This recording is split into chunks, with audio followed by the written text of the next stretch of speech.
नमो तच्चा भगवतो अरहतो सम्मा सम्बुद्धस्स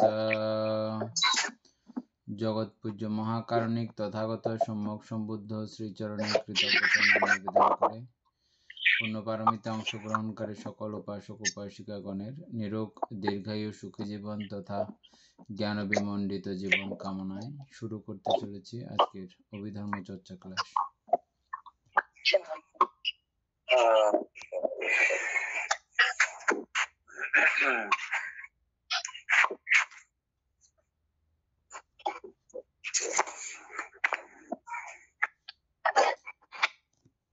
অমিতাভুর আমরা কালকে কত পেজে ছিলাম? 139 139 পৃষ্ঠা 5 নাম্বার 3-4 বাম থেকে বলছিলেন ওগুলো করার জন্য 5 থেকে। হ্যাঁ, 5 নাম্বার পরে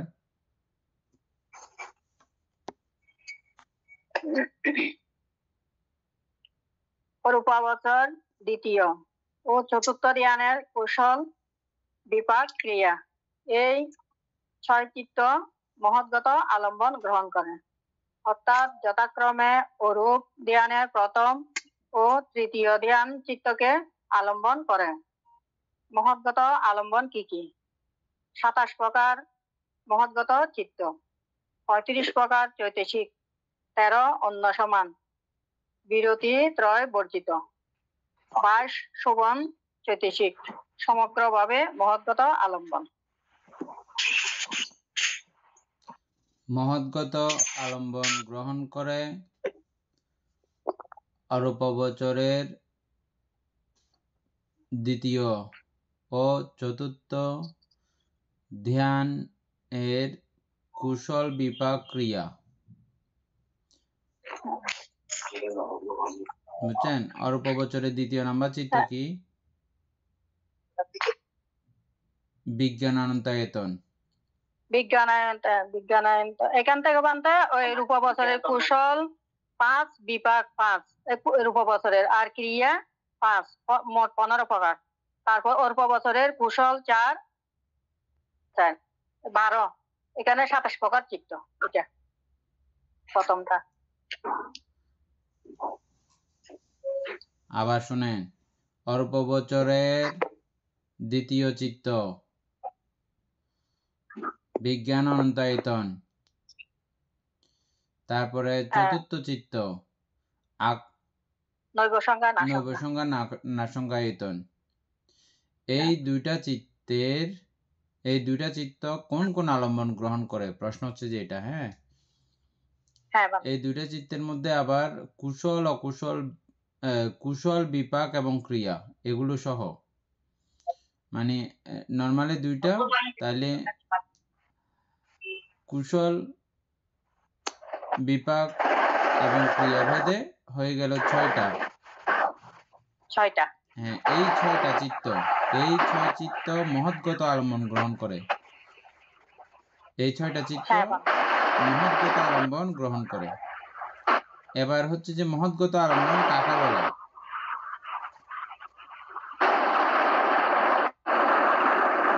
মহৎগত আলম্বন হচ্ছে যে, অনুগ্রহপূর্বক সবাই একটু মিউট করুন।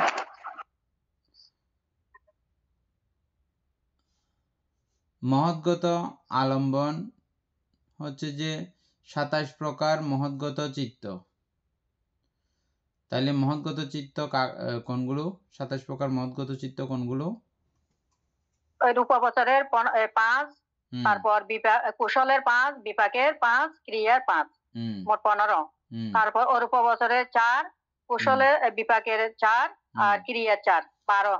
এই মোট 27 প্রকার। এই 27 প্রকার হচ্ছে যে মহৎগত চিত্ত। তাহলে এই মহৎগত চিত্তগুলো আবার কিন্তু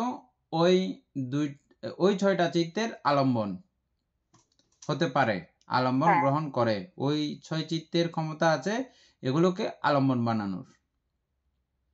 বুঝছেন? এই 27টা চিত্তকে। এরপরেও আরো আছে কি 35 প্রকার চৈতসিক। 35 প্রকার চৈতসিক কোনগুলো? অন্য সমান 13, অন্য সমান 13, ওই এবং সর্বচিত্ত আর প্রকীর্ণ এখানে বিরতি 13টা বিরতি ত্রয় 3টা বিরতি চৈতসিক এগুলো বাদ দিয়ে বাকি শোভন চৈতসিক 22টি। 22টা। হ্যাঁ, এই 22 আর 13 কত হলো? এই 35। 35। এই 35টা হচ্ছে যে মহৎগত আলম্বন, এবং এই আলম্বনগুলোই হচ্ছে যে ওই 6টা চিত্তের আলম্বন, এগুলোই আলম্বন গ্রহণ করে। এটাতে তো ঝামেলা নাই, এটা ঠিক আছে, হ্যাঁ এটাতে কোনো সমস্যা নাই।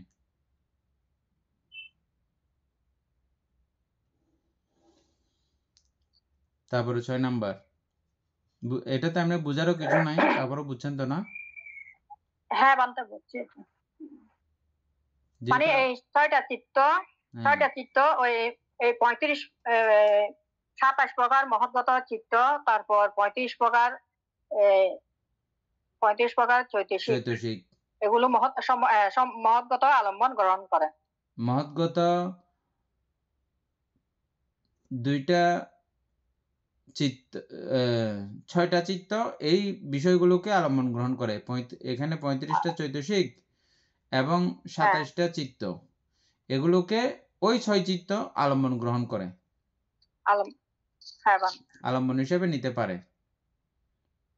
সব চিত্ত সব আলম্বন নিতে পারে না, এটা তো ভালো করে জেনেছেন, বুঝেছেন। মানুষ যখন শ্রোতাপত্তি মার্গলাভী হয়ে যায়, তখন কি উনি সব আলম্বন গ্রহণ করতে পারে? আর পারে না। কিছু কিছু আলম্বন তিনি অটোমেটিক ভাবে বন্ধ করে ফেলেন, তার বোধ শক্তির কারণে, জ্ঞান শক্তির কারণে ওই আলম্বনগুলো ওনার কাছে আসে না।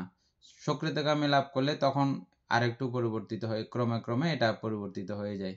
এই বিষয়গুলো আমরা দেখছি না, এখানেও এই কোন কোন চিত্ত উৎপন্ন হলে কোন কোন আলম্বন গ্রহণ করে, কোন কোন আলম্বন গ্রহণ করতে পারে না, এগুলোই এখানে আলোচিত হয়েছে। তারপরে 6 নাম্বার, 6 নাম্বারটা হচ্ছে যে রূপবচর চিত্ত 15 এবং প্রথম ও তৃতীয় অরূপ কুশল বিপাক্রিয়া চিত্ত 6। একুনে এই 21 চিত্ত প্রজ্ঞপ্তি আলম্বন প্রতিভাগ নিমিত্ত গ্রহণ করে।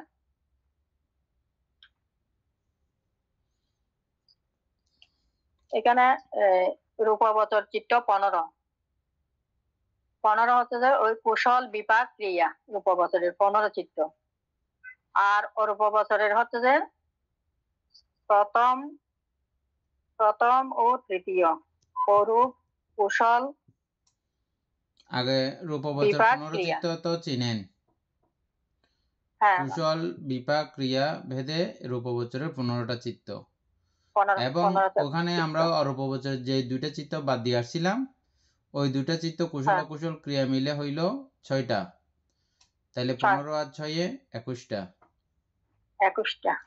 এই 21টা কোন কোন আলম্বন গ্রহণ করে এটা আমরা জানবো না। তাহলে এই 21টা চিত্ত বিজ্ঞপ্তি আলম্বন গ্রহণ করে। বিজ্ঞপ্তি আলম্বন মনে আছে? বিজ্ঞপ্তি আলম্বন, বিজ্ঞপ্তি হচ্ছে যে প্রজ্ঞপ্তি বিজ্ঞপ্তি আমরা পড়ছিলাম না, মনে আছে? কোন কিছুকে প্রজ্ঞাপিত করা আর কি, চিহ্নিত করা, প্রজ্ঞাপিত করা, যেখানে যে দেশে যেটা দিয়ে প্রজ্ঞাপিত হয়েছে ও প্রজ্ঞপ্তি বলতে এখানে আবার কোনো কিছু বাদ পড়বে না।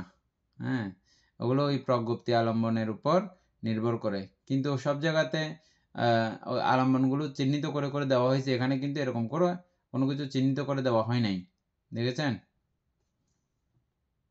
ওই আলম্বন ওই বিষয়কে বলে, ওই আলম্বন ওই বিষয়কে বলে, ওইভাবে লেখা ছিল না আগে, এই জায়গাতে কিন্তু এটা লেখা নাই। তবে একটা বিষয় লেখা আছে ব্র্যাকেটে, কি? প্রতিভাগ নিমিত্ত। প্রতিভাগ নিমিত্ত সকলের মনে আছে? প্রতিভাগ নিমিত্ত মনে আছে? প্রতিভাগ নিমিত্ত হচ্ছে যে বলতে আমরা উদ্গ্রহ নিমিত্তে যখন মনটাকে একাগ্র করি, তখন এটা যখন ওই নিমিত্তটা মানে স্পষ্টভাবে একটা নিমিত্তের উজ্জ্বল আকার ধারণ মানে ইয়া করে, ওইটাকে প্রতিভাগ নিমিত্ত বলে। এই দীপেন বাবুর মনে আছে? ওই সিরিয়ালগুলো মনে আছে? প্রথম কোনখান থেকে শুরু হয়? প্রথম মঙ্গল হোক। ভুলে গেছেন? অমিতাভ বড়ুয়া বলেন। আর শিল্পী প্রথমটা হচ্ছে যে বান্তে যখন মানে আমরা কোন একটা নিমিত্ত নিয়ে চিত্তকে স্থির মানে স্থির দৃষ্টিতে নির্দিষ্ট ভাবে একটা মানে বসবো, জ্ঞান করব, করার পর তখন আমার যে নিমিত্তটা নিয়ে আমি ইয়া করব, তো এটা হচ্ছে পরিকর্ম নিমিত্ত। প্রথমটা পরিকর্ম নিমিত্তটা, এটা চোখ বন্ধ করে খোলা অবস্থায় অথবা বন্ধ করে, এটাকে আপনার মানে চক্ষু চক্ষু চর্মচক্ষু দৃষ্ট আলম্বনের নাম হচ্ছে পরিকর্ম নিমিত্ত। এরপরে চক্ষু দিয়ে যেটা করবো চোখ বন্ধ অবস্থায়, এটা হচ্ছে উদ্গ্রহ নিমিত্ত। তো এই দুইটা এগুলোর পরে হচ্ছে যে প্রতিভাগ নিমিত্ত। এই উদ্গ্রহ নিমিত্ত চিত্তকে একাগ্র যখন মানে করতে করতে এমন এক পর্যায়ে আসবে, তখন ওই নিমিত্তের অভ্যন্তর হতে এটা একটা নির্মল উজ্জ্বল আকার বহির্গত হবে, এটাকে প্রতিভাগ নিমিত্ত বলে। এদিকে প্রজ্ঞপ্তি বলা হইলেও ব্যাকেটে কিন্তু দেওয়া আছে যে এই প্রতিভাগ কিন্তু, হ্যাঁ, তাহলে প্রজ্ঞপ্তি বলতে আপনি দুনিয়ার বিষয় টানি ফেললে কিন্তু হবে না। এগুলো ধ্যানস্থ বিষয় হয়ে এই প্রতিভাগ নিমিত্তর আকারে যেটা উৎপন্ন হয়েছে ওই বিষয়টাকে আলম্বন করতে পারে এই চিত্তগুলো। আমরা যে চিত্তগুলোর কথা এখন পড়তেছি, রূপবচরের 15 এবং অরূপবচরের ওই 6টা চিত্ত, বুঝছেন? ওগুলো শুধু এই প্রতিভাগ নিমিত্তই গ্রহণ করতে পারে, প্রতিভাগ নিমিত্তের আলম্বনই গ্রহণ করতে পারে। এখন বুঝছেন? হ্যাঁ। তারপরে 7 নাম্বারটা হচ্ছে যে লোকোত্তর মার্গ ও ফল অনুসারে 8 চিত্ত শুধু নির্বাণ আলম্বন গ্রহণ করে। লোকোত্তর মার্গ এবং ফল, শতাপত্তি, সক্রিয়তাগামী, অনাগামী, অরহত্ত মার্গ এবং ফলগুলো, এগুলো হচ্ছে যে নির্বাণ আলম্বন গ্রহণ করে। এই 8টি। পুতুল বাবু একটা ভান্তে জয়েন করছিলেন, উনি বোধহয় আবার জয়েন হতে পারতেছেন না। আপনার পরিচিত কোন একটা ভান্তে জয়েন করছিলেন? প্রকাশের ভান্তে। উনি জয়েন হতে পারতেছেন না আবার।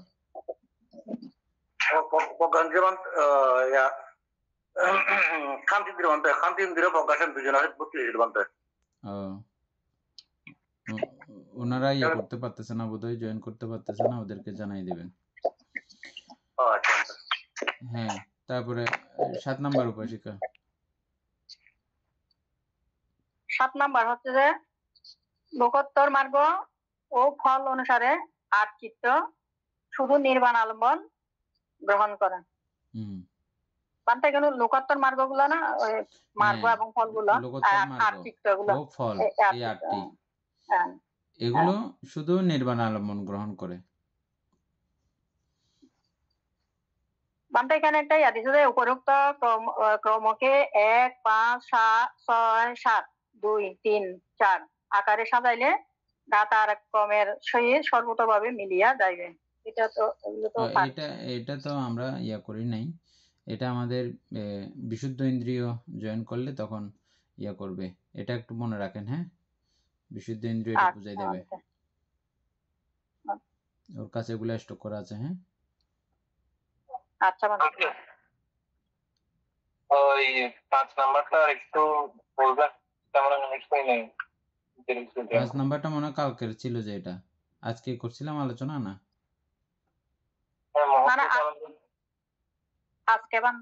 আচ্ছা, আজকে করছিলাম যে অরূপবচর দ্বিতীয় ও চতুর্থ ধ্যানের কুশল বিপাক ক্রিয়া, তার মানে এখানে 6টা চিত্ত। কোন চিত্তগুলো? কোনগুলো? বিজ্ঞান অনন্তায়তন এবং নৈবসংজ্ঞা নাসংজ্ঞায়তন, এগুলো কুশল বিপাক ক্রিয়াতে মিলন করলে তখন এটা 6টা চিত্ত হয়। এই 6টা চিত্তের আলম্বন কি কি, এটা হচ্ছে যে প্রশ্ন এখানকার। এই 6টা চিত্তের আলম্বন হচ্ছে যে অরূপবচর ধ্যানের প্রথম ও তৃতীয় ধ্যানের চিত্তকে আলম্বন গ্রহণ করে। অর্থাৎ আমরা যখন করছিলাম, এটা যখন আলোচনা করছিলাম বিজ্ঞান অনন্তায়তন, এটা এই বিজ্ঞান অনন্তায়তন এটা কোত্থেকে আমরা পাইছিলাম যে আকাশ অনন্তায়তন ভাবনার ফল বা ওই আকাশ অনন্তায়তন ভাবনা করতে গিয়ে আমাদের যে রেজাল্ট উৎপন্ন হয়েছে, যেরকম অভিব্যক্তি উৎপন্ন হয়েছে, ওই অভিব্যক্তিকে কেন্দ্র করেই এই দ্বিতীয় ধ্যানটা করা হয়েছিল বিজ্ঞান অনন্তায়তন। বিজ্ঞান কোথায় গিয়ে আবিষ্কার করেছিলাম আমি? নর্মাল এমনি বিজ্ঞান না, এই বিজ্ঞান কিন্তু আকাশ দেখতে গিয়ে আমার উৎপন্ন হয়েছিল, মনে আছে? এটা আলোচনা করছিলাম, দেবেন বাবু মনে আছে? তাহলে এই প্রথম ধ্যান ও তৃতীয় ধ্যানের চিত্তকে আলম্বন করে। তৃতীয় ধ্যান ঠিক সেম। তৃতীয় ধ্যান হচ্ছে যে কি আকিঞ্চয়তন। আকিঞ্চয়তন ভাবনার ফলশ্রুতিতে চিত্ত যে অবস্থায় গিয়ে উপনীত হয়, ওই অবস্থা বিষয়কেই আলম্বন করে চতুর্থ ধ্যান নৈবসংজ্ঞা না সংজ্ঞায়তন ধ্যান করতে হয়। এটা করার জন্য অন্য কোনো আবার আলম্বনের ব্যাপার নেই। বুঝা গেছে এখন? প্রথম ধ্যানকে আলম্বন করে দ্বিতীয় ধ্যান করতে এবং তৃতীয় ধ্যানকে আলম্বন করে চতুর্থ ধ্যান। মানে ওই ধ্যানের প্রথম ধ্যান তো করেছে এটা আকাশ আনন্দায়তন দিয়ে করা শুরু করেছেন। আকাশ আনন্দায়তন করতে করতে ওনার যেই পর্যন্ত চিত্ত উন্নীত হলো, হ্যাঁ, কোথায় পর্যন্ত উন্নীত হয়? বিজ্ঞান অনন্তায়তন পর্যন্ত। ওই বিজ্ঞান অনন্তায়তন এটা হচ্ছে যে কার দান? আকাশ অনন্তায়তন ভাবনার দান। ওটাকে কেন্দ্র করে উনি দ্বিতীয়টা শুরু করেন। তো সেই দৃষ্টিকোণ থেকে ওই চিত্তের আলম্বন তাহলে প্রথম চিত্তের ওই ফলশ্রুতি না, এই জন্য বলা হচ্ছে প্রথম ধ্যান ও তৃতীয় ধ্যান চিত্তকে আলম্বন গ্রহণ করে। ওখানে ইয়ে করে যা যা চিত্ত উৎপন্ন হয়েছে, যেই অবস্থা উৎপন্ন হয়েছে, ওটাকে কেন্দ্র করেই এটা আলম্বন গ্রহণ করে। ক্লিয়ার হয়েছে না? এরপরে হচ্ছে যে মহৎগত আলম্বন কি কি, এরপরে আবার আরেক কথা। হ্যাঁ, ওই 27 প্রকার মহৎগত চিত্ত এবং 35 প্রকার চৈতসিক, যেগুলো অন্য সমান এবং বিরতি চৈতসিক বর্জিত করে, বাকি 22টা শোভন চৈতসিক সমগ্রভাবে মহৎগত আলম্বন। এখানে ওই 27 প্রকার মহৎগত চিত্তের মধ্যে 15 রূপগোচর আর 12 প্রকার 27 প্রকারের মধ্যে 15 আর অরূপগোচর 12। 15 আর 12 কত? 27। সাধারণত এখানে এই ক্ষেত্রে অরূপগোচরে যেটা দ্বিতীয় ধ্যান, যেটা প্রথম কি বলেন, মানে অরূপগোচর দ্বিতীয় ধ্যান এটাও আলম্বন হবে আর কি। হ্যাঁ, কারণ এটা তো অবশ্যই হবে, এটা হবে না কেন? এটা তো ওই চিত্তের সঙ্গেই অ্যাড অলরেডি। প্রথমগুলো তো টেনেছেই, তৃতীয়টাও টেনেছে, আবার দ্বিতীয় এবং চতুর্থ এটা তো অটোমেটিক টানা হয়ে গেছে না এখানে। হ্যাঁ, তো সেজন্য এই 27টা চিত্ত সবগুলো। আর এদিকে তো এই বিরতি ত্রয় বর্জিত 22 শোভন চৈতসিক কোনগুলো বানতে? শোভন চৈতসিক কয়টা?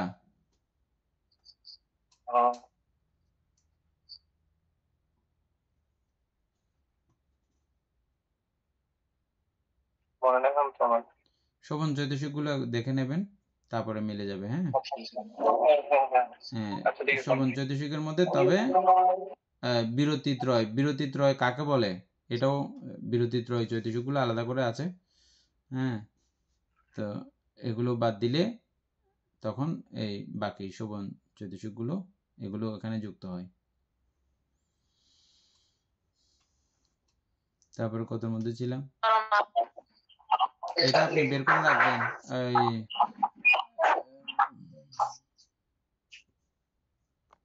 উপাসক দিবেন বাবু, এটা কালকে বের করে রাখবেন। হ্যাঁ, বিরতি চৈতসিক গুলো অথবা গ্রুপে লিখে সুন্দর করে আবার চার্টটা দিয়ে দেবেন। আপনার থেকে যেহেতু এটা প্রশ্ন আছে, অনেকের কাছে এটা জানার ব্যাপার থাকতে পারে। হ্যাঁ, লিখে সুন্দর করে চার্ট করে গ্রুপে পাঠিয়ে দিয়েন। হ্যাঁ, লিপিকা বলবো কিছু বলতে চাচ্ছেন মনে হয়। না বানতে শোভন চৈতসিক 19 সেট দিছে গ্রুপে।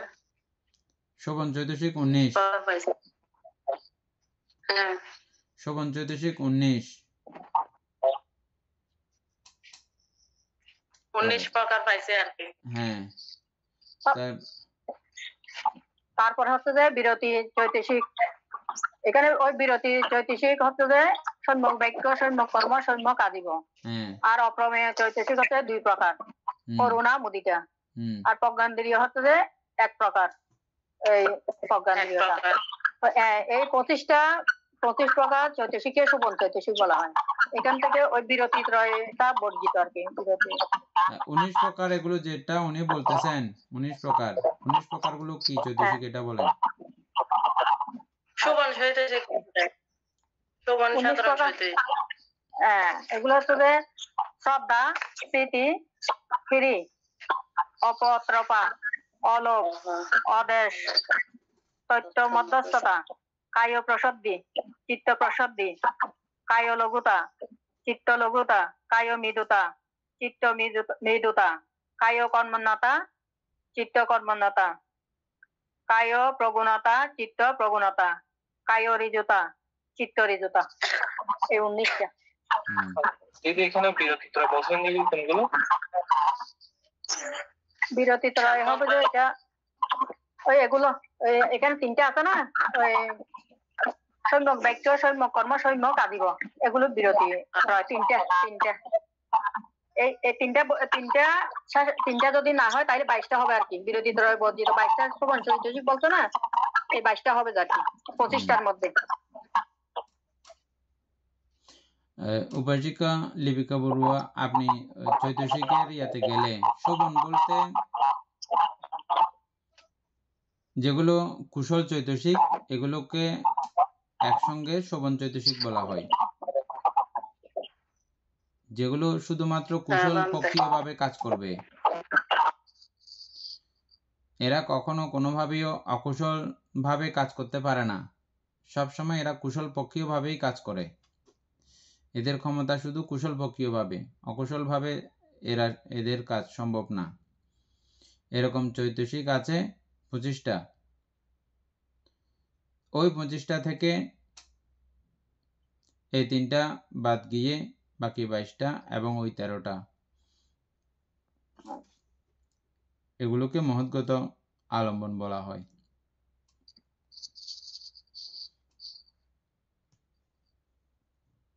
তাহলে এই চ্যাপ্টার আমাদের শেষ হলো না। এখানের মধ্যে বাকি রইল উপরে 1 নম্বর। আমাদের কালকে সমাধান হয় নাই কত 2, 3, 3, 4 এবং নিচের গাথা বানানো হয় নাই, তবে এভাবে সাজাইলে এটা পুরোটা মিলে যাবে বলতেছে। হ্যাঁ, তো এটা সাজানোর পরে পুরো বিষয়টা আরেকটু মিলার, আমাদের যেগুলো অমিল ছিল যে বিষয়গুলো, এগুলোর মধ্যে কোনো একটা বিষয় মিলের ব্যাপার আসতে পারে।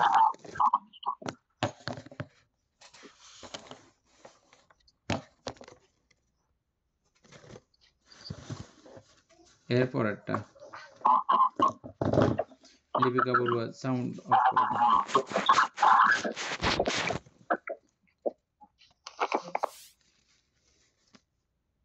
আলম্বন অনুসারে চিত্ত সংগ্রহ। 1 কামাবচর আলম্বনগ্রাহী চিত্ত। এখানে কামাবচর চিত্ত হচ্ছে যে 54টা, কুশল ও ক্রিয়া অভিজ্ঞা রূপবচরের পঞ্চম ধ্যান চিত্ত 2, এই 56 চিত্ত।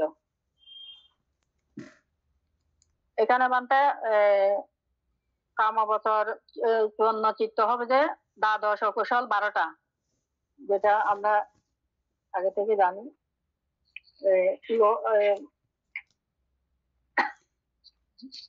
উপরের লাইনটা আগে বুঝছেন শিল্পী বড়ুয়া? উপরের লাইনটা বুঝছেন? আলম্বন অনুসারে চিত্ত সংগ্রহ, এটা বুঝছেন?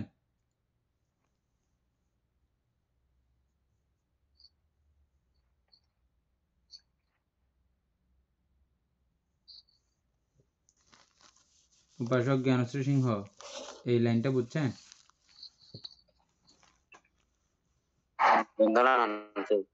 মঙ্গল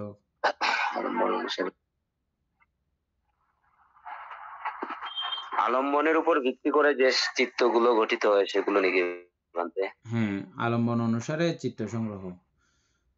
এটাই হচ্ছে মানে কোন কোন আলম্বন যুক্ত হয়ে এই চিত্তগুলো কোন কোন ভাবে মানে হয়েছে, সাজানো হয়েছে, আবার আরেক রূপে এই জিনিসটা দেখানো হচ্ছে। 1 নম্বরে বুঝছেন অমিত বড়ুয়া?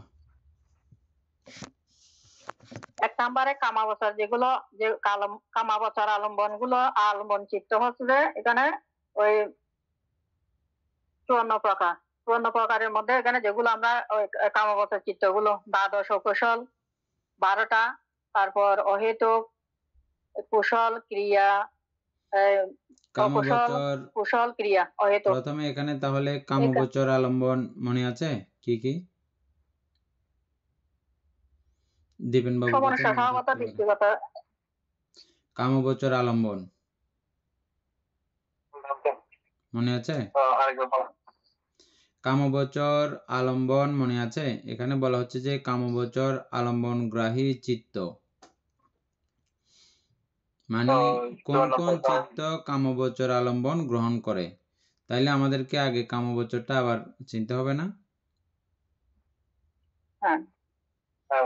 কামগোচর, রূপগোচর, অরূপগোচর এরকম করে পড়ছিলাম না আমরা লোকোত্তর? তাহলে কামগোচর কোনগুলো? মনুষ্যলোক, স্বর্গলোক, নরক, এগুলো মিলে কামগোচর।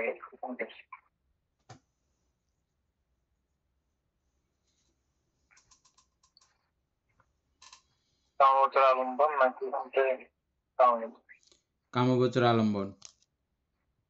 আচ্ছা, 54 প্রকার কামগোচর চিত্ত, 52 প্রকার চৈতসিক, আর 28 প্রকার রূপ। এগুলো হচ্ছে কামগোচর আলম্বন। কামগোচর চিত্ত হচ্ছে যে 54 প্রকার কামগোচর চিত্ত। 54 প্রকার কামগোচর চিত্ত কোনগুলো?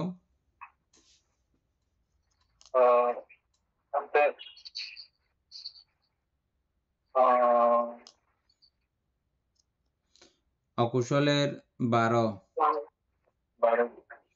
তারপরে অহেতুক, তারপরে শোভন 24, তারপরে হয়েছে এখানে 54টা হয়েছে। আর রূপবছরের কুশল, ক্রিয়া, অভিজ্ঞা এখানে 2টা, এগুলো শুদ্ধ 56টা। আর হচ্ছে যে কুশল, ক্রিয়া, অভিজ্ঞা, কুশল, ক্রিয়া, অভিজ্ঞা, রূপ, পঞ্চম ধ্যান চিত্ত। কুশলের একটা বানতে, ক্রিয়ার একটা, অভিজ্ঞা, হ্যাঁ 2টা। তাইলে এই 56 চিত্ত হচ্ছে যে এগুলো সবগুলো কামগোচর আলম্বন গ্রহণ করে। উপাসক দীপেন বাবু কামগোচর আলম্বন গুলো বের করে এখানে গ্রুপে পাঠাবেন। হ্যাঁ, কামগোচর আলম্বন আছে, ওগুলো প্রশ্ন আগে আমরা পড়ছিলাম যে ওখানে আছে, আপনি একটু করে দেখলে চোখ বুলাইলে পেয়ে যাবেন। আর এটা একটু করে গ্রুপে লিখে দেবেন। আচ্ছা, এখানে যেটা আমি বলতে চাচ্ছিলাম যে কুশল ও ক্রিয়া অভিজ্ঞা এগুলো তো রূপাবতার মধ্যে পড়তেছে। তো মানে এখানে আমি যে জিনিসটা বুঝতে চাই উপরে আমরা পড়ছিলাম চিত্তানুসারে আলম্বন, আর এখানে হচ্ছে কি আলম্বন অনুসারে চিত্ত। এখানে কথা হচ্ছে যে কামগোচর আলম্বন কোন কোন চিত্ত গ্রহণ করে। কামগোচর আলম্বন কোন কোন চিত্ত গ্রহণ করে, তাহলে সেখানে মধ্যে আমরা প্রথমে পেয়ে গেছি যে কি 54 প্রকার কামগোচর চিত্তগুলো কামগোচর আলম্বন গ্রহণ করে সর্বোচ্চভাবে, এটা কোনো নাই। এছাড়াও আরো কিছু চিত্ত আছে সেগুলো কামগোচর আলম্বন গ্রহণ করে। কোন কোন চিত্ত সেগুলো? কুশল ও ক্রিয়া অভিজ্ঞা, কুশল ও ক্রিয়া অভিজ্ঞা, রূপবচর, পঞ্চম ধ্যান চিত্ত, 2টা ক্রিয়া এবং কুশল এবং ক্রিয়া। তবে সঙ্গে যুক্ত আছে যে কি এখানে অভিজ্ঞা শব্দটা যুক্ত আছে। অভিজ্ঞা কখন বলা হয়? যখন তিনি ওই পঞ্চ অভিজ্ঞা আমরা যে আলোচনা পড়ছিলাম, মনে আছে পঞ্চ অভিজ্ঞার কথা? ঋদ্ধি, যেগুলোর মাধ্যমে ঋদ্ধি, চক্ষু, দিব্য চক্ষু, দিব্য চত্র, ওই যে পড়ছিলাম না 5টা, ওই ক্ষমতা যখন চিত্তের উৎপন্ন হয়, ওই ক্ষমতা থাকা অবস্থাতে এই কামগোচর আলম্বন গ্রহণ করে রূপগোচর এই চিত্তটা। এখন বুঝা গেছে না পুরা? নরমালি না, নরমালি যখন কুশল এবং ক্রিয়া, নরমালি তখন এই কামগোচর আলম্বন গ্রহণ করতে পারে না। যখন এটা অভিজ্ঞা হয় তখন এগুলো কামগোচর আলম্বন গ্রহণ করে। রূপগোচর চিত্ত কামগোচর আলম্বন গ্রহণ করতে পারে না। কিন্তু যখন এই পর্যায়ে যখন যায় চিত্ত, অভিজ্ঞা যখন হয়, তখন এটা এই কামগোচর আলম্বনগুলো গ্রহণ করতে পারে।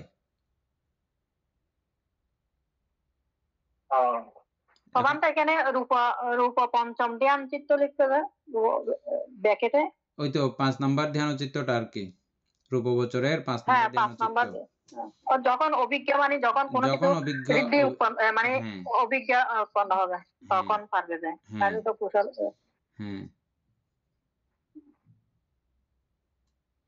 টোটাল এই 56 চিত্ত, ওখানে 54, এখানে 2, 56।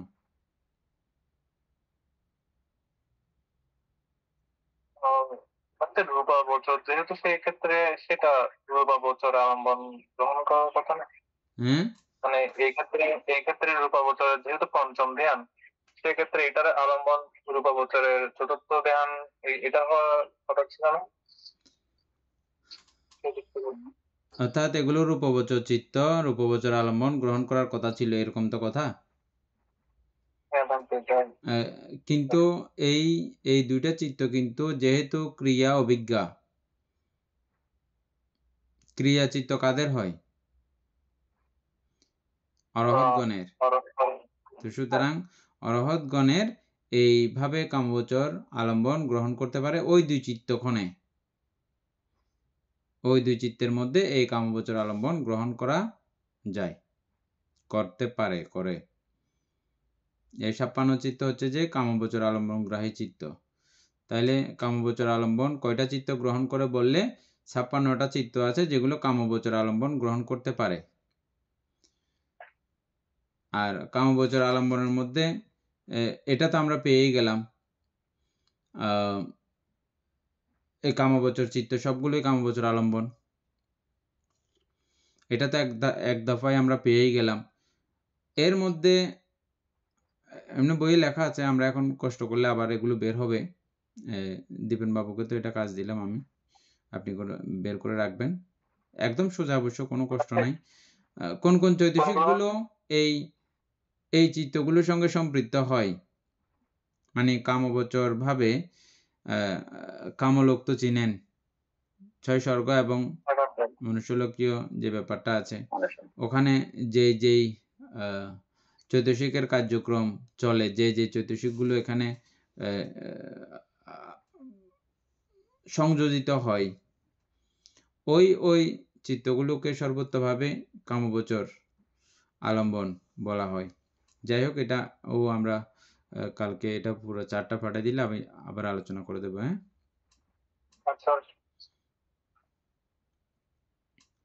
এনির কাছেও লেখা আছে, এটা আগে করছিলাম যে কামগোচর আলম্বন সবগুলো লেখা আছে, এনির কাছে লেখা আছে। এনি ক্লাসে ঢুকে নাই না?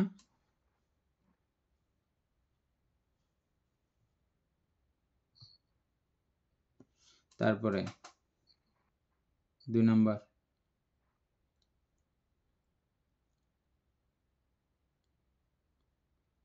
নাম্বারটা হচ্ছে যে মহৎগত আলম্বন গ্রাহী চিত্ত।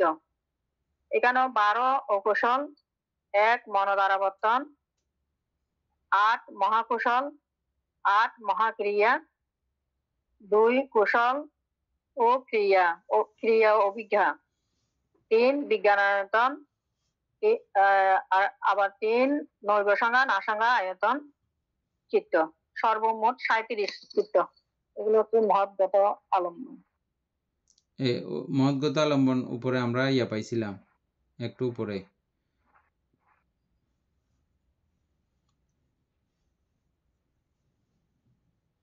মহৎগত আলম্বন কি কি? 27 প্রকার মহৎগত চিত্ত, 35 প্রকার চৈতসিক, যেমন 13 অন্য সমান ও বিরতি ত্রয়বর্জিত 22 শোভন চৈতসিক, এগুলো মহৎগত আলম্বন। হ্যাঁ, এই মহৎগত আলম্বন গ্রাহী চিত্ত।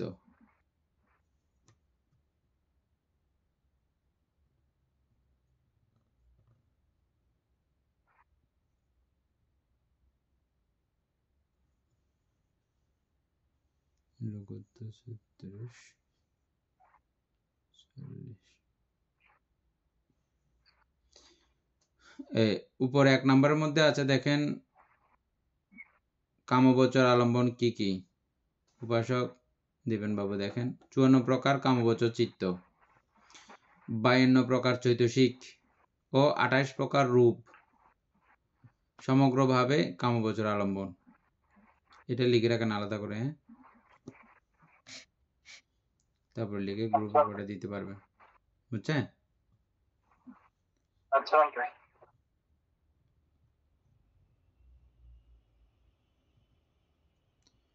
তারপরে এখন মহৎগত আলম্বন পাইছেন?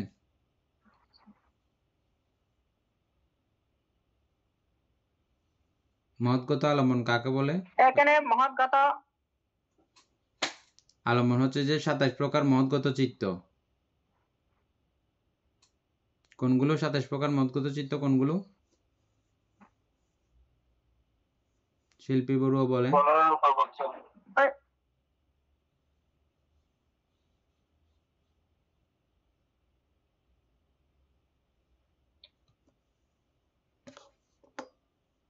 হ্যাঁ, দিবেন বাবু বলেন।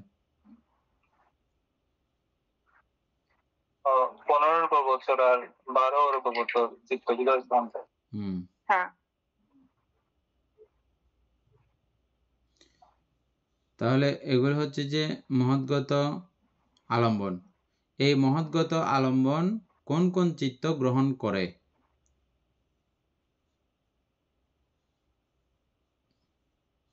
মহৎগত আলম্বন গ্রাহী চিত্ত গ্রহণ করে কোন কোন চিত্ত? এখন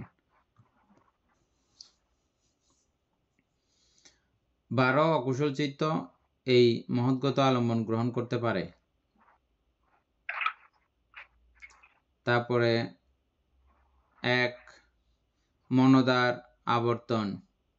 মনোদার আবর্তন চিত্ত মনে আছে? অমিতা বড়ুয়া। এটা হচ্ছে যে মনোধারাবর্তন হচ্ছে যে মানে ভবাঙ্গ তথা মনোদান। তো মনোদান থেকে যে আলম্বন প্রক্রিয়া করে নতুন আলম্বনের দিকে যাবে, ওটাই মানে ওটাকে মনোধারাবর্তন বলে।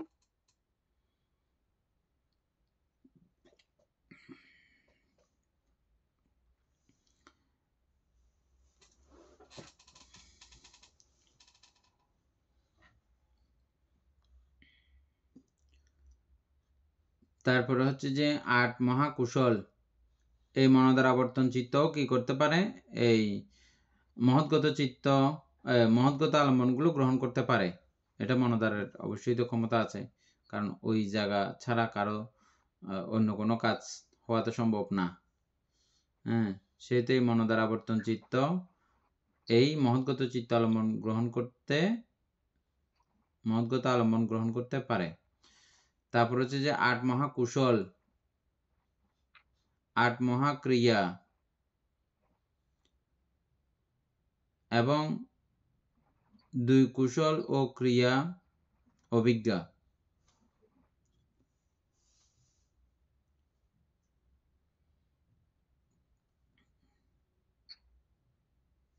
2 কুশল ও ক্রিয়া অভিজ্ঞা। কিছুক্ষণ আগে আমরা এই 2টা কুশল, এটা কুশল ক্রিয়া অভিজ্ঞা, রূপ বছরের বানতে এটা এটা রূপ বছরের। হ্যাঁ, রূপ বছরের কুশল ও ক্রিয়া। আমরা কিছুক্ষণ আগে যেটার সঙ্গে পরিচয় ছিলাম, হ্যাঁ, রূপ বছরের ক্রিয়া, এখান থেকে ক্রিয়া ও লেখা নাই কুশল ও ক্রিয়া অভিজ্ঞা নির্দিষ্ট করে কোন চিত্ত, এটা লেখা নাই রূপ বছরের বা রূপ বছরের ওভাবে লেখা নাই। তারপরে যেহেতু কুশল ও ক্রিয়া, কোন জায়গার কুশল ও ক্রিয়া, এটা পঞ্চম ধ্যান এরকম কিছু ইঙ্গিত করা নাই তো। সে যাই হোক, তারপর হচ্ছে যে বিজ্ঞানায়তন,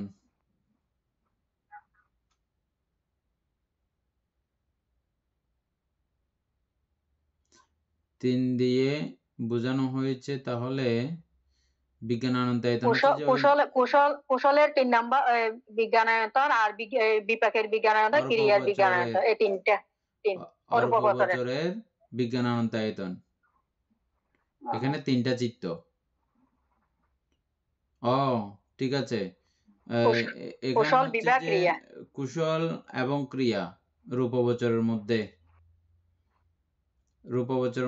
কুশল এবং ক্রিয়া, তারপরে কুশল ক্রিয়া অভিজ্ঞা, তারপরে অল্প বছরের মধ্যে হচ্ছে যে 3টা, না, বিজ্ঞানায়তনের মধ্যে 3টা, কুশল বিপাক ক্রিয়া। তারপরে নৈবসঙ্গ-নাসঙ্গায়তনের মধ্যে হচ্ছে যে 3টা, কুশল বিপাক ক্রিয়া চিত্ত। সর্বমোট 37 চিত্ত। এগুলো সবগুলো হচ্ছে যে কামবচর আলম্বন গ্রহণ করতে পারে। মহৎগত আলম্বন লিখছে যে বানতে, মহৎগত আলম্বন বানতে পারো। কুশল এটা কিভাবে মহৎগত আলম্বন? মহৎগত আলম্বন আবার যান, ওই জায়গাতে যান, মহৎগত আলম্বন গুলো আবার দেখেন কি কি এগুলো, তারপর বুঝে যাবেন এগুলো ওই অকুশল চিত্ত গ্রহণ করতে পারে কিনা, তখন বুঝে যাবেন। 27 প্রকার মহৎগত চিত্ত, 35 প্রকার চৈতসিক, 13 অন্য সমান, বিরতি 22 শুভন চিত্ত। এটা সমগ্রভাবে মহৎগত আলম্বন, সমগ্রভাবে দিচ্ছে।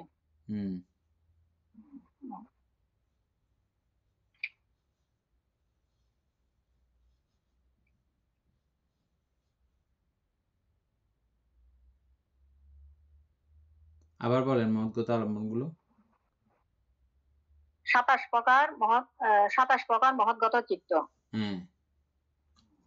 তারপর 35 প্রকার চৈতসিক।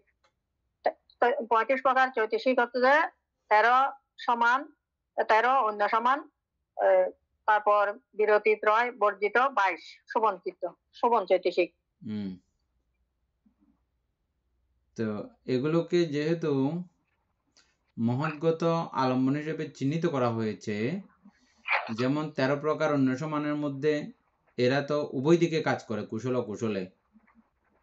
হ্যাঁ, তাহলে অকুশলের মধ্যে এগুলো কাজ করবে না? আর এগুলোকে যেহেতু এখানে মহৎগত আলম্বন হিসেবে চিহ্নিত করা হয়েছে, ওই দৃষ্টিকোণ থেকে মিলাইলে এখন বুঝছেন। এখন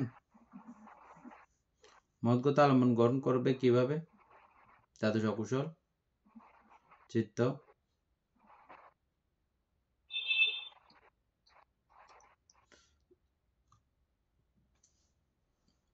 দীপেন বাবু বুঝছেন?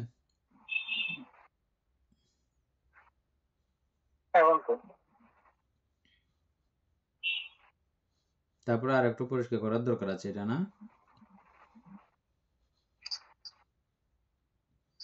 প্রশ্নটা লিখে রাখেন এভাবে যে দ্বাদশ অকুশল চিত্ত কিভাবে মহৎগত আলম্বন করতে পারে, উদাহরণ সহ বুঝতে হবে।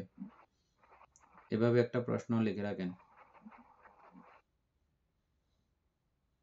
লিখছেন?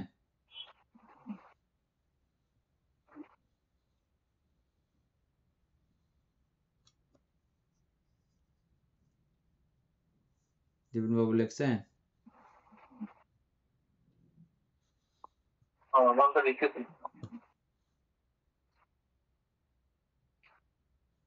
আর আর্টগুলোতে সমস্যা নাই না? এটাতে একটু প্রশ্ন আছে না?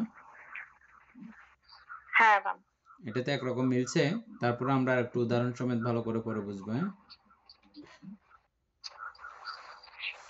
তারপরে এই চ্যাপ্টারটা অবশ্য আমরা আগের ক্লাসেও আমরা আলোচনা করি নাই, আমরা এমনি ফেলে রেখে চলে গেছি।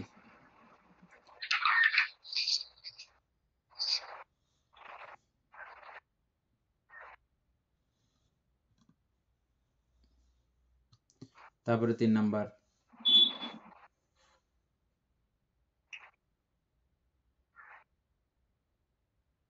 হচ্ছে যে প্রজ্ঞপ্তি আলম্বনগ্রাহী চিত্ত। 12 অকুশল, 1 মনদারাবর্তন,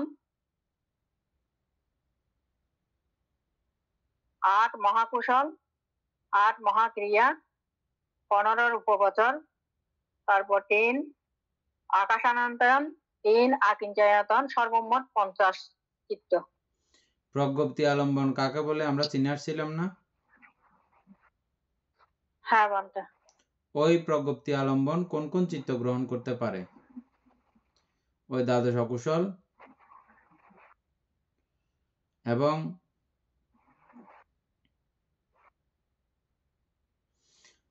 এই প্রজ্ঞপ্তি আলম্বনের বেলায় যেহেতু ওখানে আমরা ব্র্যাকেট দিয়ে যেহেতু প্রতিভাগ না কি নিমিত্ত লেখা ছিল, যে ওখানে প্রতিভাগ নিমিত্ত লেখা ছিল, এই বিষয়েও আমাদের একটু মানে উদাহরণস্বরূপ জানলে পরবর্তীতে উপকার হবে। হ্যাঁ, দীপন বাবু এই জায়গাটাও লিখে রাখেন, এই জায়গাতে প্রজ্ঞপ্তি আলম্বন, নরমালি প্রজ্ঞপ্তি আলম্বন গ্রহণ করতে পারবে, এটা ঠিক আছে, মানা যায়, কিন্তু প্রজ্ঞপ্তি আলম্বনের জায়গায় ব্র্যাকেট দিয়ে কিন্তু প্রতিভাগ নিমিত্ত লেখা আছে।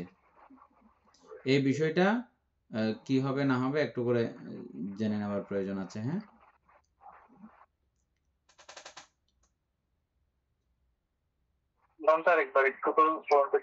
প্রশ্নটা হচ্ছে যে আমরা প্রজ্ঞপ্তি আলম্বন কাকে বলে এটা চিনছি এর আগের পেজের মধ্যে, কিন্তু প্রজ্ঞপ্তি আলম্বন নরমালি দ্বাদশ অকুশল চিত্ত গ্রহণ করতে পারবে, কিন্তু সেই কথাটাকে আবার নির্দিষ্ট করে ফেলা হয়েছে। প্রজ্ঞপ্তি আলম্বন মানে হচ্ছে যে প্রতিভাগ নিমিত্ত।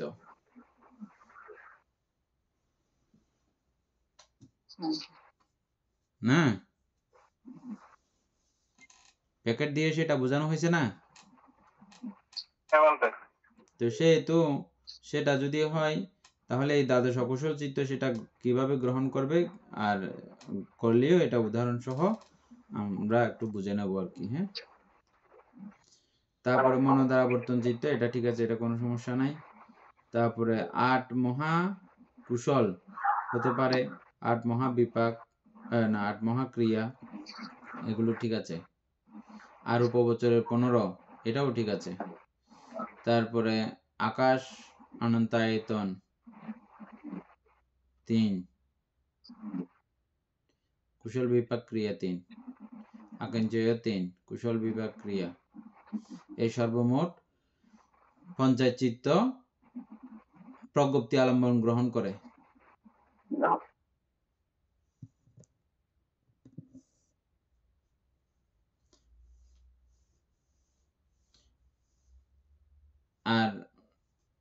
আর উপর প্রথম নাম্বার এবং দ্বিতীয় নাম্বার এগুলোর কথা আসা নাই। 3 নাম্বার এবং না আকিঞ্চয়তন নবসং মানে 4 নাম্বারটা আসে না, 3 নাম্বার চিত্রটা আসছে আর উপবচরের। আর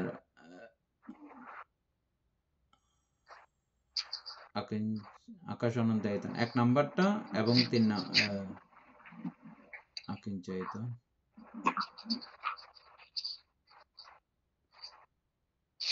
1 নাম্বার এবং 3 নাম্বার এগুলো প্রজ্ঞপ্তি আলম্বন গ্রহণ করে।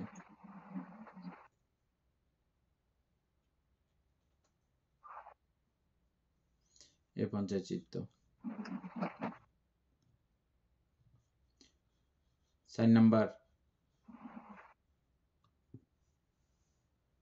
4 নাম্বার হচ্ছে যে ধর্মালম্বন গ্রাহী চিত্ত। 10 দ্বিপঞ্চ বিজ্ঞান ও মনোধাত্ত্বিক বাদ অবশিষ্ট 89 থেকে 13 76 চিত্ত। দ্বিপঞ্চ বিজ্ঞানও বাদ যাবে, মনোধাত্ত্বিক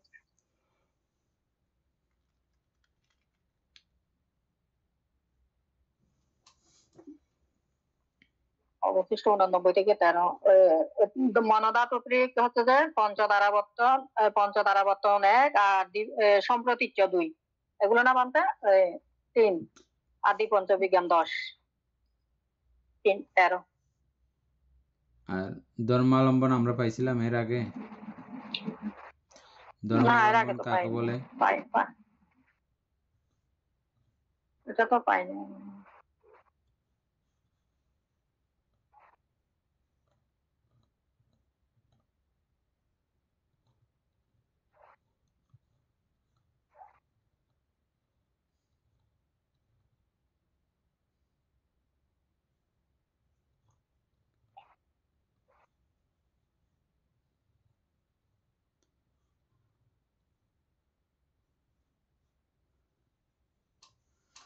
ধর্মাবলম্বন গ্রাহী চিত্ত।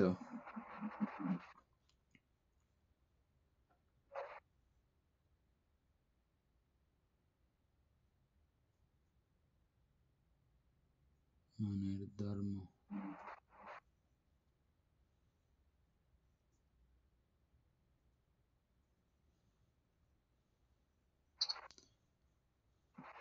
উপাসক দীপেন বাবু, এটা করে রাখেন, প্রশ্ন করে রাখেন, ধর্মাবলম্বন কাকে বলে? এটা চিনতে হলে, বুঝতে হলে আগে ধর্মাবলম্বনটা চিহ্নিত করে বের করতে হবে।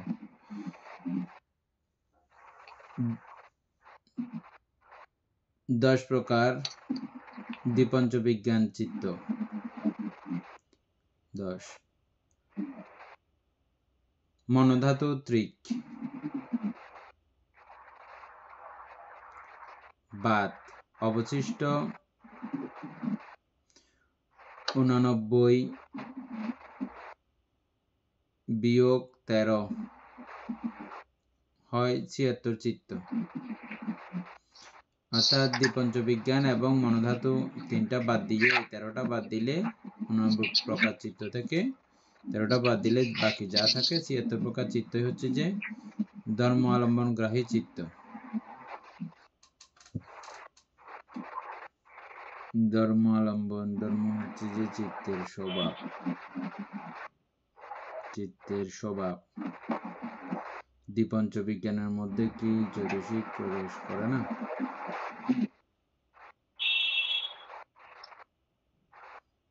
এই 3টা ধর্মাবলম্বন গ্রহণ করে না।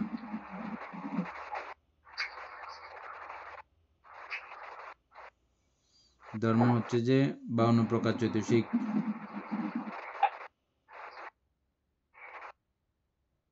এটাই তো আমরা জানি না? হ্যাঁ, চিত্তের ধর্ম তো 52 প্রকার চৈতসিক গুলোই। তাহলে এখানে ধর্ম বলতে ওইগুলো বোঝাচ্ছিলাম। আমরা যে 4টা 89 প্রকার চিত্ত 4টা বাদ দিয়ে বাকি 76টা কথা। এই 76 প্রকার চিত্ত ধর্মাবলম্বন গ্রহণ করে, বাকিগুলো গ্রহণ করে না। তাহলে আমরা এখানে দেখতেছি যে দ্বিপঞ্চ বিজ্ঞান এবং মনোধাতু ত্রিক এই অবস্থাতে গিয়ে ধর্মাবলম্বন মানে চিত্ত তখন এই অবস্থায় দ্বিপঞ্চ বিজ্ঞান অবস্থায় এবং মনোধাতু ত্রিক অবস্থায় এই ধর্মাবলম্বন গ্রহণ করতে পারে না। তো এটা ভালো করে বোঝার জন্য আমাদের ধর্মাবলম্বন সম্পর্কে এটা লেখা আছে এনের খাতাতে, আমার মনে পড়তেছে না এখন, কালকে করতে হবে, বাইর করতে হবে এগুলো, অথবা সুকুমার বাবুর কাছেও লেখা আছে, দীপেন বাবু একটু সংগ্রহ করে নেবেন। ধর্মাবলম্বন পেজ নাম্বার বলতে হবে, তারপর ওরা খুঁজে বের করবে জিনিসটা। 140 নম্বর পেজের মধ্যে জায়গাটা টুকে রাখেন।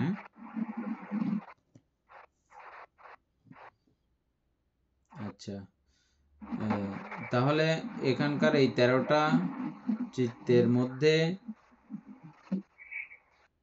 এই 13টা চিত্ত ধর্মাবলম্বন গ্রহণ করতে পারে না, বাকি সবগুলোই ধর্মাবলম্বন গ্রহণ করে, চৈতসিক গ্রহণ করে। আমি এজন্যই এভাবে একটু চিন্তা করতেছি, কারণ হচ্ছে যে চৈতসিক ছাড়া ওই 13 চিত্তেরও অস্তিত্ব তো কোথায়? চৈতসিক ওখানে থাকলেও তখন চৈতসিক দিয়ে তৈরি, ঠিক আছে, ওই চিত্তগুলো, তখন ওখানে কোনো ধর্মাবলম্বন গ্রহণ করার পরিস্থিতি অবস্থা থাকে না, ওরকম কিছু একটা ব্যাপার আছে। যাই হোক, উদাহরণ সমেত একটু বুঝতে পারলে এটা হবে। এটাও 4 নম্বর, এই জায়গাটাও প্রশ্ন হিসেবে থাক। 5 নম্বর,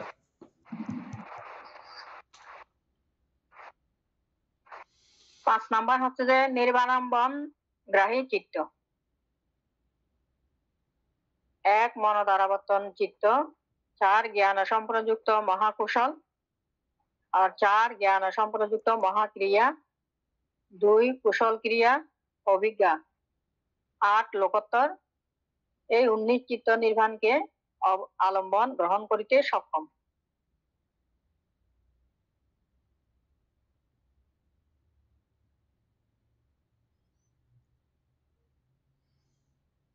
নির্বাণ তো একটাই, এটা চেনার কোনো কিছু নাই। এই নির্বাণকে কোন কোন চিত্ত অবলম্বন করতে পারে? মনোদ্বারাবর্তন, এটা তো পারবে অবশ্যই, ঠিক আছে।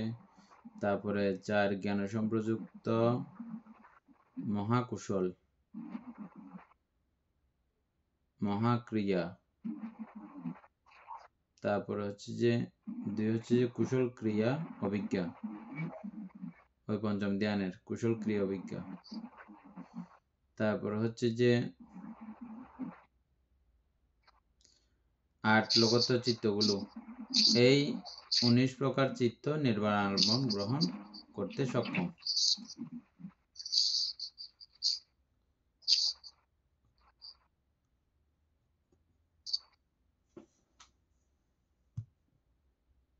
এটা সহজ আছে না? মানে 2 কুশল ক্রিয়া অভিজ্ঞা, এগুলো ওই রূপবচরের গুলো না? রূপবচরের পঞ্চম ধ্যানের কুশল।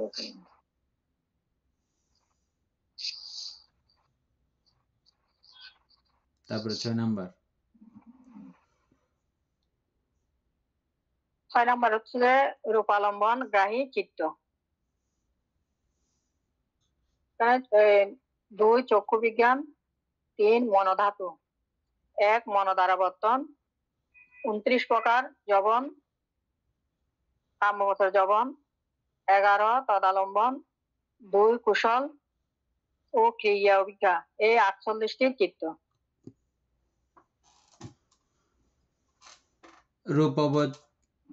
রূপালম্বন গ্রাহী চিত্ত 28 প্রকার রূপ আর কি না? 28 প্রকার। এই রূপালম্বন কোন কোন চিত্ত গ্রহণ করতে পারে? 2 চক্ষু বিজ্ঞান, তারপরে হচ্ছে যে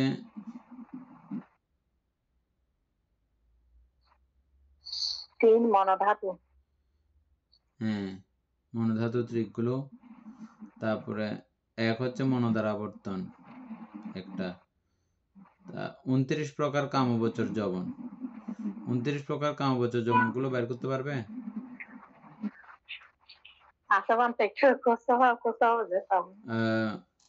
কামবচর যবনের মধ্যে হচ্ছে যে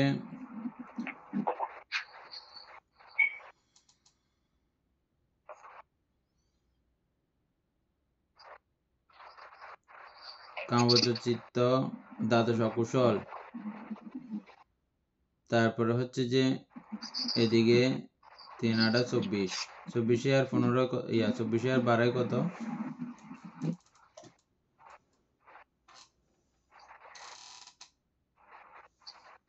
24 12 বানতে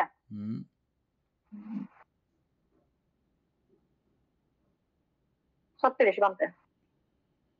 24 আর 12 36, হ্যাঁ তারপরে এখান থেকে 8 বাদ দিলে কামবছরের কুশলের মহাকুশলের 8 যদি বাদ দেন 36 থেকে 38 28 28 হ্যাঁ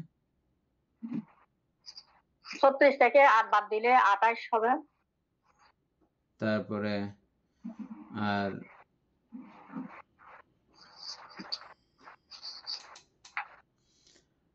অহেতুক চিত্তের মধ্যে হাসিত উৎপাত মনে হয়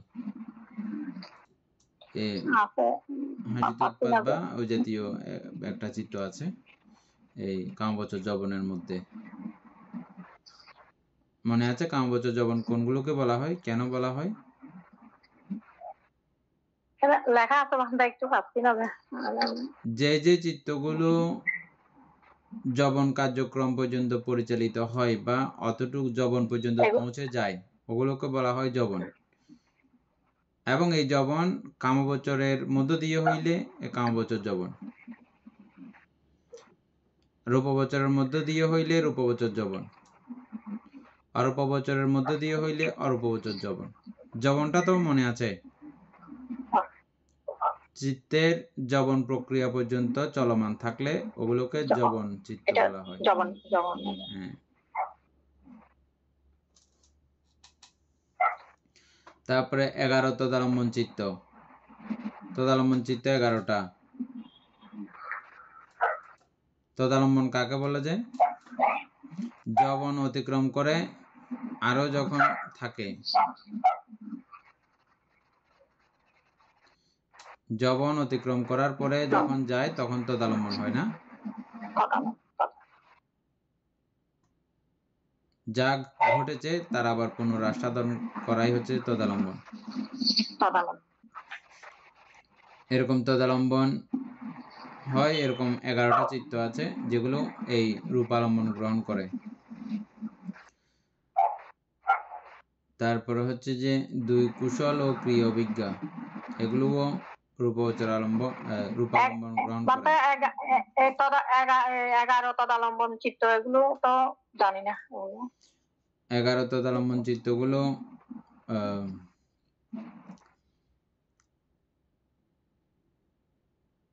এখানে নির্দিষ্ট উল্লেখ করা নাই, যেহেতু রূপালম্বন অরূপ বাদ দিয়ে হ্যাঁ মহাবিভাগের 8 হবে তদালম্বন 11টা। তারপর সন্তিরণে 3, 11টা। এই 11টা হবে যে তদালম্বন চিত্ত। সন্তিরণের 3 কিভাবে হবে? কেন তো আমি লিখে রাখছিলাম।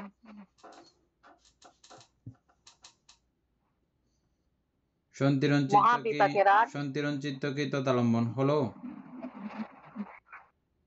সন্তিরণ চিত্ত কি তদালম্বন গেল? তাহলে সন্তিরণ চিত্ত কোনোভাবেই হবার কোনো ব্যাপার নাই। রূপবছরের এগুলো নিয়ে হবে, যেহেতু এখানে কামবছরের এগুলো লিখে ফেলছে, কামবছরের যবন, তারপরে রূপবছর এবং কামবছর মিলিয়ে 11টা তদালম্বন আছে যেগুলো রূপালম্বন গ্রহণ করতে পারে, গ্রহণ করে। এরকম তদ্রূপ শব্দালম্বন, গন্ধালম্বন, রসালম্বন, স্পষ্টব্যালম্বন গ্রহণ করিয়া প্রত্যেক আলম্বনে 48 চিত্ত উৎপন্ন করে। শুধু চক্ষু বিজ্ঞানের স্থানে ক্রমে শ্রোত বিজ্ঞান, রূপালম্বনের সঙ্গে চক্ষু বিজ্ঞানের সরাসরি সম্পর্ক। হ্যাঁ, তারপরে সেম এখানে এই রূপালম্বন গ্রহণ করার জন্য এভাবে এটা যেরকম বলা হয়েছে, 2 চক্ষু বিজ্ঞান, কুশল এবং অকুশলের চক্ষু বিজ্ঞান। হ্যাঁ, তারপরে সেম বিষয় সেই রূপের সঙ্গে আবার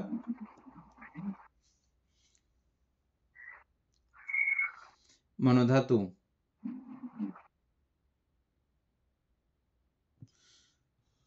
উপরে ধর্মালম্বন হচ্ছে যে মনোধাতু ত্রিক, ধর্মালম্বন গ্রাহী চিত্ত,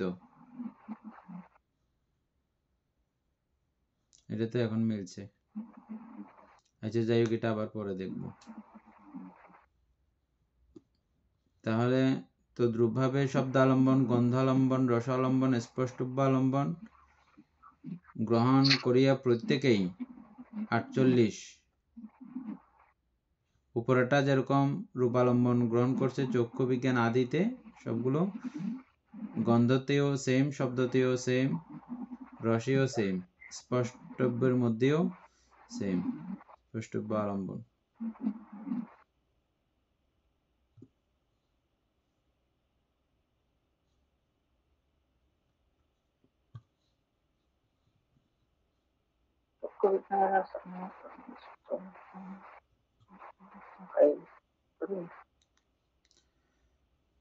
শ্রুত বিজ্ঞান, জীব বিজ্ঞান ও কায় বিজ্ঞান যোগ করিলে ওই ওই আলম্বনগ্রাহী চিত্ত ও চিত্ত সংখ্যা মিলিবে।